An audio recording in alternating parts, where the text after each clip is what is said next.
Okay, lesson 35. The next pranayama is described in the Hatha Yoga Pradipika chapter 2, starting with Sutra 51. Now Ujjayi is described.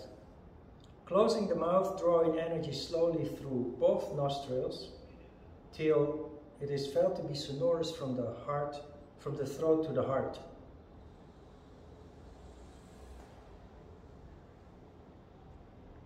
First, the word control in the first sentence should be replaced, the word closing should be replaced by closing, by control.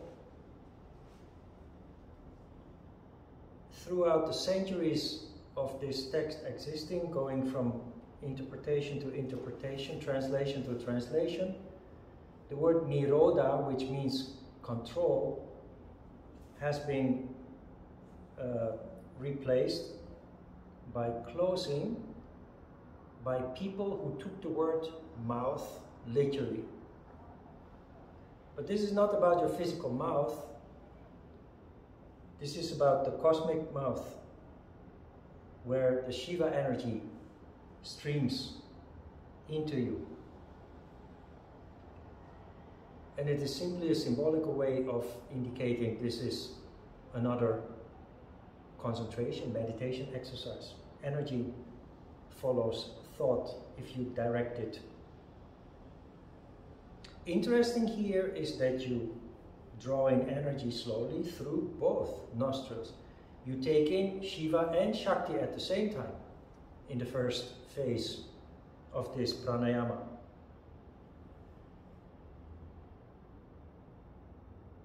Till it is felt to be sonorous from the throat to the heart has to do with the fact that when Shiva and Shakti meet, they meet close to the heart.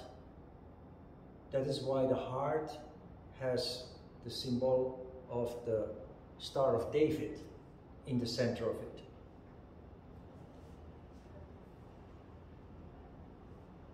Normally, the condition of a human being is not such that those energies come together at that level, which explains why there are many people without a heart.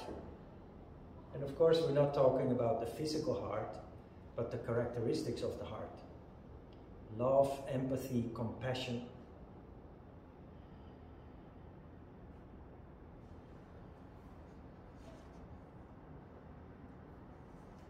Sutra 52, perform kumbhaka as before, and release the energy through Ida.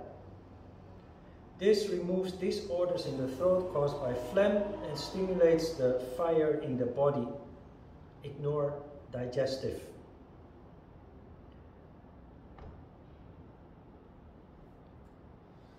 After the kumbhaka, counting to 80, we release the energy through Ida, which can only be Shiva energy. So we let in both Shiva and Shakti, increasing the overall levels of energy, not just one, but both of them. And we let out only some Shiva through the bottom, counting to 40.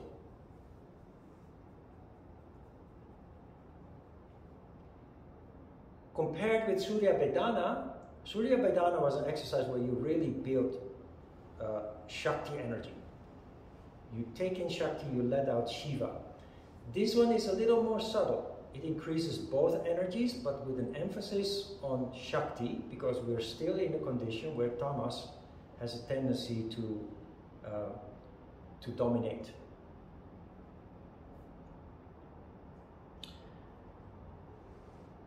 '53, and this is really what matters. It puts an end to the diseases of the nadis and the dhatus, as also dropsy. Walking or standing, this kumbhaka called Ujjayi should be practiced.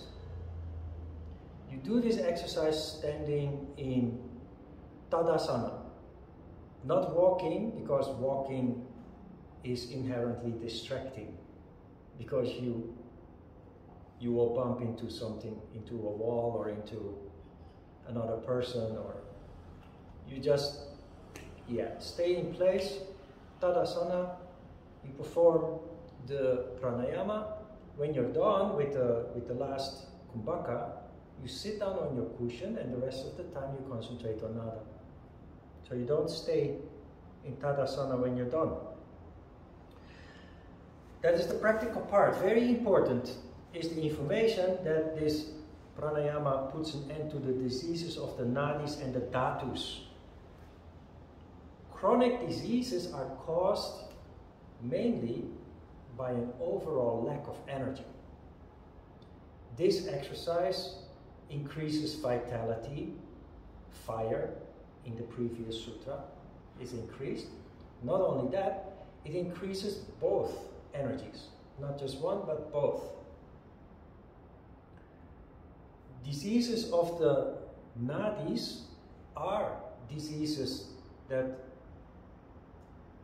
are caused by overall lack of energy, which is the characteristic of most chronic diseases. The diseases of the dhatus, remember, are the building blocks, which are represented by the 7 trunks of the elephant in Muladhara chakra. Our body exists out of those 7 dhatus. Plasma, blood, I think they're described here. Plasma, blood, muscle tissue, fatty tissue, bone tissue, brain and nerve tissue, and the male and female reproductive tissues.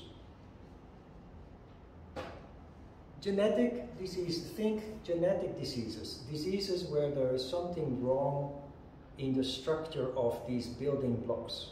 Something wrong with plasma, with blood, with the bone structure, joints, what have you, the nerve tissue, and etc.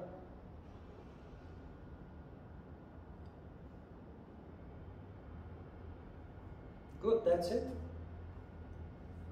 Shiva and Shakti in, counting to 20, Kumbhaka 80, only Shiva out, counting to 40, and the final Kumbhaka counting to 80, and then we sit down on our cushion and we concentrate on nada. Remember this.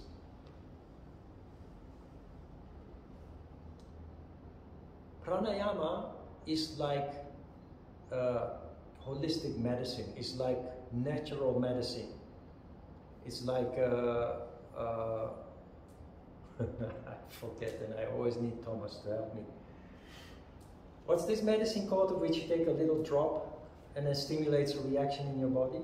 Homeopathy. Yes, thank you, Thomas, I knew it. Homeopathic medicine only works if you take it every day. If you take it only once, it has no effect. If you take a chemical pill from the pharmaceutical industry, it works on a much more gross level. It has a direct impact. But traditional medicine with herbs, homeopathic medicine with diluted strength of active ingredients, they only work if we do it every day, if we take it every day. Pranayama works only if you do it every day. The obstacle that we as healthy people are facing is that often we do not feel an effect from a pranayama, other than maybe that it enhances our meditation, that it enhances our concentration, ability to concentrate. But people who are actually sick and have tried all kinds of forms of medicine, therapy, treatment, and have found no result, no benefit, they, of course, you can imagine, are very motivated when presented with a new method. And they have proven that if you do it on a regular basis, that the effect is undeniable and quite considerable, actually quite remarkable. We talked about it at the introduction of pranayama, so we don't have to go deep into that, but keep this in mind. Especially when you have doubts about the truthfulness of all this, because pranayama is mostly translated as breath control, which I also explained why that just there are so many inconsistencies, it cannot work and would actually damage the person doing it if you follow the guidelines. If you ever feel doubt, remember that, well, count your blessings first and foremost, that you're healthy and you don't really need it. But then prove to yourself that it works for a couple of weeks. Just do it every day and then see after those couple of weeks where you stand at that moment. Guarantee that you will feel not only different, but you will feel a difference. You will undeniably feel that it really works, and if you then stop doing it, you will slowly slide back into your old condition. Alright, let's give it a try. That's just the best way to go about it.